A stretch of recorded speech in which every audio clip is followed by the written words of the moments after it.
Y yo creo que la vida del cristianismo tiene que ver mucho con lo que estamos enfocados en esta vida. ¿Dónde está nuestro enfoque como creyentes? Nosotros vivimos en un mundo donde hay muchísima manera de distraernos, donde fácilmente nos desenfocamos de las cosas que realmente son importantes y que tenemos que hacer. Hay cosas que nos distraen. Cuando tú vas por la calle circulando, cuando las personas no están enfocadas en su conducción, se distraen con facilidad. Se distraen y ocurre que esas distracciones son las que traen accidentes terribles. Como cristianos hay cosas que nos pueden distraer del real y verdadero objetivo de la vida como cristianos rumbo hacia la ciudad celestial. Yo quiero que abran sus Biblias, por favor, donde les dije, en el libro de Filipenses, al capítulo 3, y vamos a leer desde el versículo número 12 hasta el versículo número 21. Y leemos la palabra del Señor. No es que ya lo haya conseguido todo o que ya sea perfecto. Sin embargo, sigo adelante esperando alcanzar aquello para lo cual Cristo Jesús me alcanzó a mí. Hermanos, no pienso que yo mismo lo haya logrado ya. Más bien una cosa hago, olvidando lo que queda atrás y esforzándome por alcanzar lo que está adelante. Sigo avanzando hacia la meta para ganar el premio que Dios ofrece mediante su llamamiento celestial en Cristo Jesús. Así que escuchen los perfectos. Todos debemos tener este modo de pensar. Y si en algo piensan de forma diferente, Dios les hará ver esto también. En todo caso, vivamos de acuerdo con lo que ya hemos alcanzado. Hermanos, sigan todos mi ejemplo y fíjense en los que se comportan conforme al modelo que les hemos dado. Como les he dicho a menudo y ahora lo repito hasta con lágrimas, muchos se comportan como enemigos de la cruz de Cristo. Su destino es la destrucción, adoran al Dios de sus propios deseos y se enorgullecen de lo que es su vergüenza. Solo piensan en lo terrenal. En cambio, nosotros somos ciudadanos del cielo, de donde anhelamos recibir al Salvador, el Señor Jesucristo. Él transformará nuestro cuerpo miserable para que sea como su cuerpo glorioso, mediante el poder con que somete a sí mismo todas las cosas. El apóstol Pablo en su vida como cristiano no tenía 2, 3, 4 o 5 objetivos a la vez. Él estaba enfocado en una sola cosa. Estaba enfocado en Cristo y en su reino. No había nada que lo pudiera distraer de aquello en lo cual él como un microscopio tenía delante de él y podía ver con claridad el reino de Dios, su justicia, su plan perfecto, la revelación que había recibido de Dios. Y este hombre caminaba en base a ese plan que Dios tenía trazado para él. Él decía, hay una sola cosa que yo hago. Eso me llama a mí y me deja ver que este hombre estaba muy bien centrado, enfocado en su vida como cristiano. Ustedes habrán visto aquellos instrumentos que tiene destornillador, desarmador, alicate, playo, corta, tijera, de un montón de cosas. Pero no hay como cuando usted tenga una sola herramienta que haga eso muy bien hecho. Yo quiero ver con ustedes qué es lo que tenemos, cómo podemos lograr esa una cosa, ese enfoque en la vida cristiana que todos necesitamos.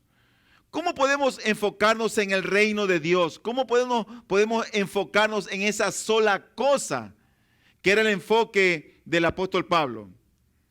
Bueno, en primer lugar, yo pienso que el apóstol está aquí haciendo una referencia a la madurez.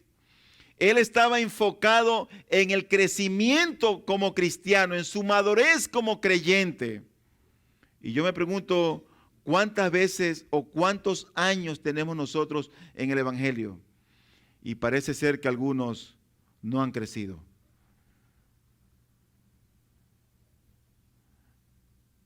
Dice la Biblia en Filipenses capítulo 3, versículo 12, el 13, la primera parte, dice: no es que ya lo haya conseguido todo o que ya sea perfecto. Sin embargo, sigo adelante esperando alcanzar aquello para lo cual Cristo Jesús me alcanzó a mí. Hermanos, no pienso que yo mismo lo haya logrado ya. Mira, el apóstol Pablo no se sentía un hombre ya ganador, un hombre triunfador, un hombre que había vencido. No. Usted habrá visto esos corredores que llegan a las carreras muy confiados y cuando están en la competencia, ellos dicen como: estoy seguro de que seré el vencedor. No importa cómo corra, igual voy a ganar. Pablo, en el tiempo que tenía en el Evangelio, con las revelaciones que Dios le había dado, él no se sentía confiado, ni que ya lo había alcanzado, ni que ya lo había logrado. No, no se sentía así. ¿Tú recuerdas la fábula de la liebre y la tortuga? Empezó la competencia y la liebre dijo: con la tortuga. Y se echó a dormir. Cuando se levantó, la tortuga, que iba paso a paso, llegó a la meta. Cuando quiso correr, la tortuga pasó la meta y ganó la tortuga. Y así nos pasa muchas veces a nosotros. ¿Qué es la madurez? Bueno, la madurez no es más que el desarrollo del carácter y la conducta en el cristiano, como los de Cristo, mediante una mente renovada y una fe probada. Es decir, que cuando nosotros estamos madurando en la fe, nuestro carácter, nuestra conducta van mejorando de día en día. Nuestra fe, nuestra mente se va renovando. ¿Había Pablo tal vez alcanzado la madurez que él quería? Bueno, en principio sí, porque él había recibido a Cristo, pero en una medida plena no, porque aún no estaba en la presencia de él. El doctor John Walvoord, él dice que en las Escrituras se revela que la madurez o que la perfección tiene 3 etapas. Dice él, la número 1 es la perfección o la madurez posicional. Y esa madurez posicional está relacionada con lo que somos, con el entendimiento que Dios nos ha dado en el momento de la conversión, en el momento de la salvación. En el momento en que alguien se convierte a Cristo, esa persona tiene cierto grado ya de madurez porque ha entendido algo que otros no lo han entendido. Esa es una madurez posicional del inicio, del arranque, por así decirlo. Todo cristiano genuino y verdadero tiene esa madurez posicional. Hebreos 10:14 dice: porque con una sola ofrenda hizo perfectos para siempre a los santificados. Eso de perfectos significa maduros para siempre. Pero él dice luego que también hay una madurez progresiva. Y esa madurez progresiva está relacionada con la madurez o crecimiento que en la vida cristiana Dios nos va concediendo, producto de su gracia, pero al mismo tiempo también de nuestro esfuerzo. No puede haber madurez en la vida del creyente si no hay un esfuerzo voluntario, sacrificial, intencional.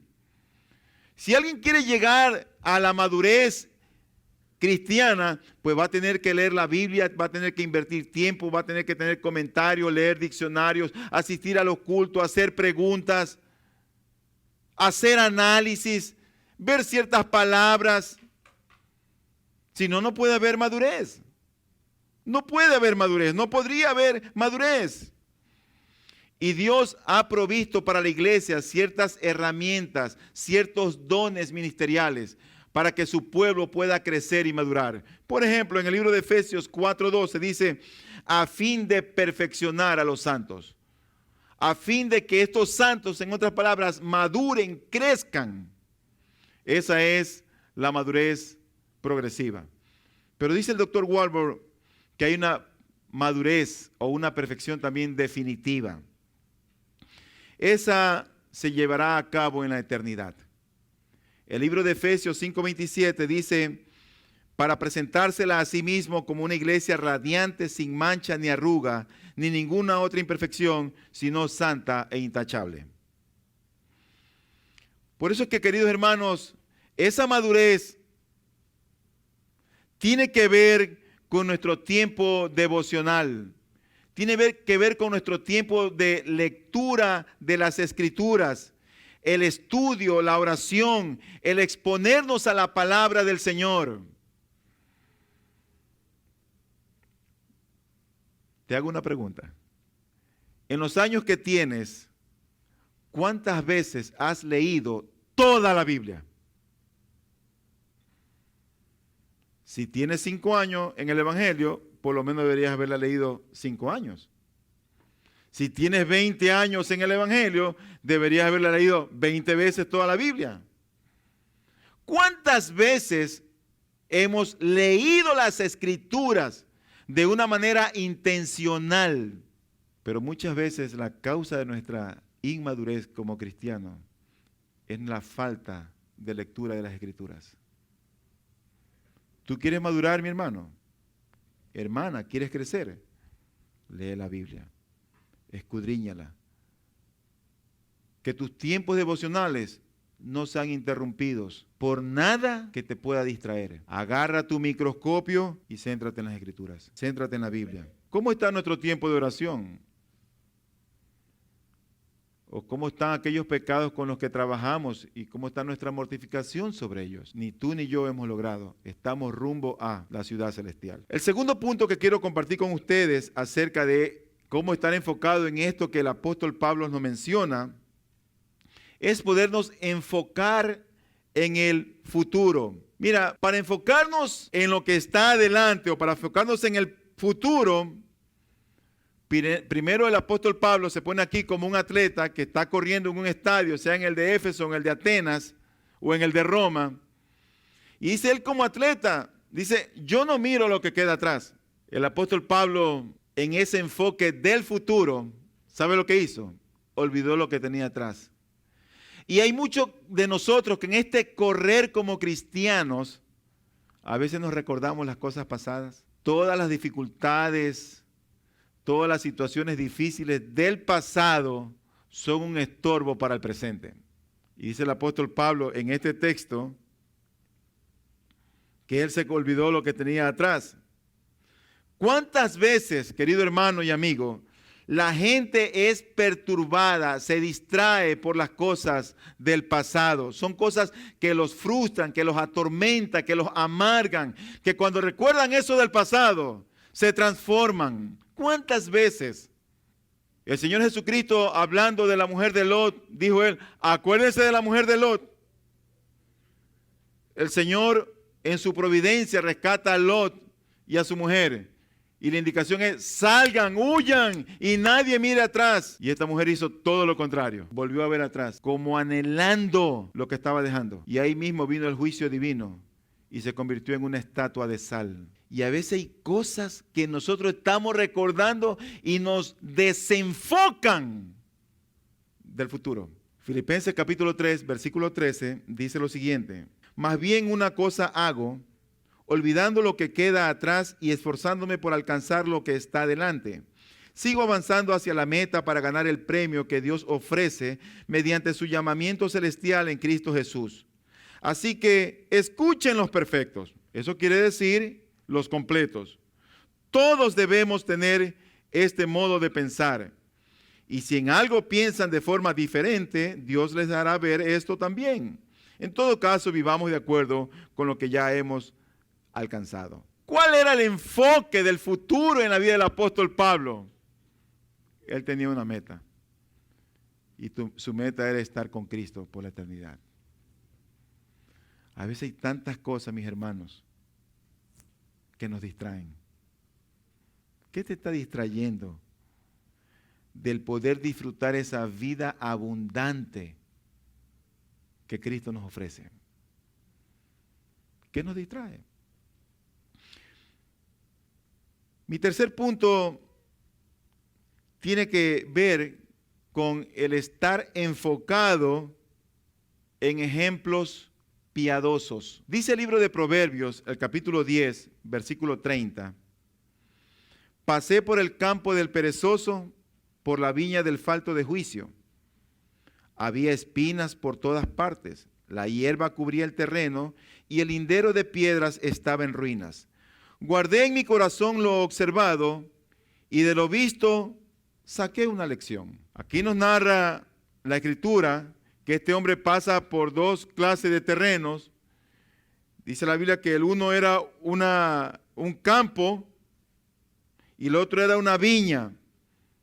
Y en ambos lugares por donde él pasa, había espina, ahí hierba. Era un sitio que da la impresión de que estaba mal cuidado. Y él dice que se pone a pensar en esto. Y dice que lo guardó en su corazón y sacó una lección. Probablemente él dijo, si yo tuviera este terreno, yo aquí sembraría limones, acá papayas, lo haría producir. Pero no era lo que él estaba viendo. Él estaba viendo todo lo contrario. Los fracasos en nuestras vidas muchas veces pueden convertirse en experiencias de aprendizaje. Este hombre ve aquello y de eso aprendió. De lo negativo, él aprendió. Thomas Alva Edison, uno de los hombres más prominentes y grandes de los Estados Unidos de Norteamérica, él realizó más de 1000 intentos para lograr lo que hoy tenemos luz, que es la bombilla, el bombillo eléctrico. En cierto momento le preguntaron a él, has fracasado más de 1000 veces y tú continúas haciendo el intento para construir la bombilla. Y él llega a decir, no son fracasos, más bien he aprendido 1000 veces de cómo no hacerlo. Filipenses capítulo 3, versículo 17 dice lo siguiente, hermanos, sigan todos mi ejemplo y fíjense en los que se comportan conforme al modelo que les hemos dado. Como les he dicho a menudo y ahora lo repito hasta con lágrimas, muchos se comportan como enemigos de la cruz de Cristo. Su destino es la destrucción, adoran al Dios de sus propios deseos y se enorgullecen de lo que es su vergüenza. Solo piensan en lo terrenal. Él usa palabras fuertes en este texto. Y él dice allí que, como les he dicho a menudo y ahora lo repito hasta con lágrimas, muchos se comportan como enemigos de la cruz de Cristo. ¿Quiénes eran esos enemigos? ¿Eran los fariseos? No. ¿Eran los escribas? Tampoco. ¿Eran los ciudadanos romanos? No eran los romanos. ¿Eran las autoridades religiosas? No lo eran. ¿Sabe dónde estaban esos enemigos? Adentro en la iglesia. No estaban fuera, estaban adentro. Y él dice en este texto, como les he dicho a menudo y ahora lo repito con lágrimas, pero él añade algo y dice, su destino es la destrucción, adoran al Dios de sus propios deseos. Por lo tanto, Dios nos manda que nosotros nos enfoquemos en ejemplos de hombres piadosos y no ganar más bien experiencias por nosotros mismos, porque cuando tratamos de ganar experiencias por nosotros mismos, puede que estas cosas sean frustrantes. Miremos a Pablo. Miremos a Abraham, miremos a Moisés, a Josué, a David, a Pedro, a Juan, a Ezequiel, a Jeremías, a Jonás. ¿Eran hombres perfectos? Por supuesto que no. No hay hombre perfecto, como no hay pastor perfecto y no hay iglesia perfecta. Pero Dios nos manda que veamos a esos hombres que la Biblia nos hace mención, para que tú y yo aprendamos de ellos, de sus errores y de sus fracasos. Dice el texto que acabamos de leer: hermanos, sigan todos mi ejemplo y fíjense en los que se comportan conforme al modelo que les hemos dado. Debemos estar enfocados en el ejemplo de hombres piadosos.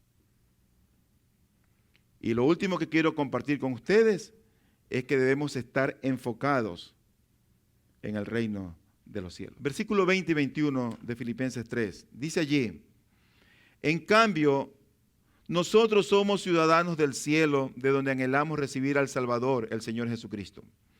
Él transformará nuestro cuerpo miserable para que sea como su cuerpo glorioso, mediante el poder con que somete a sí mismo todas las cosas. Sin lugar a dudas, la herencia de Pablo venía de los cielos, estaba en los cielos.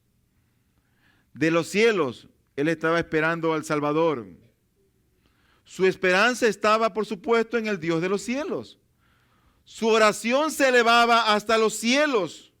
Su patria real estaba en el reino de los cielos. Él sabía que su nombre estaba inscrito en los cielos.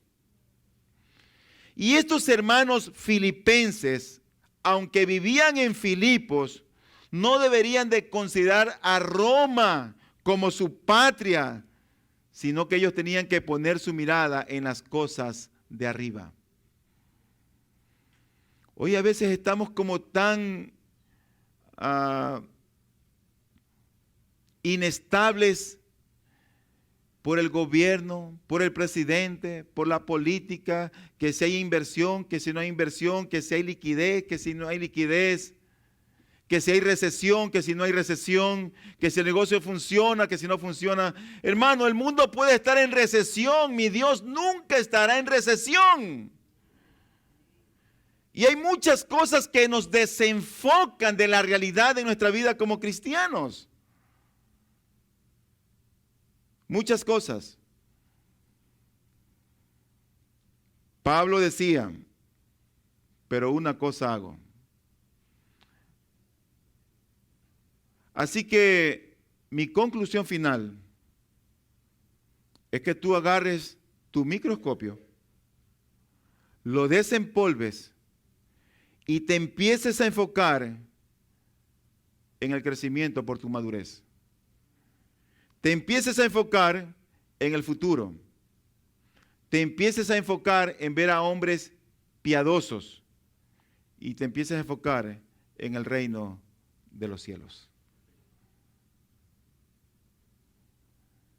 Yo creo que al final de cuentas,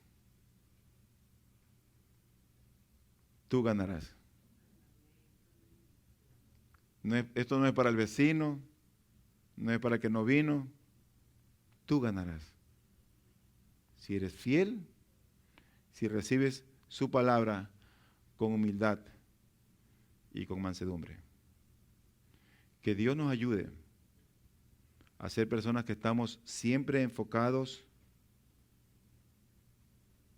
en nuestro propio crecimiento como creyentes, en el futuro, en ver a hombres piadosos y también en el reino de los cielos. Vamos a orar.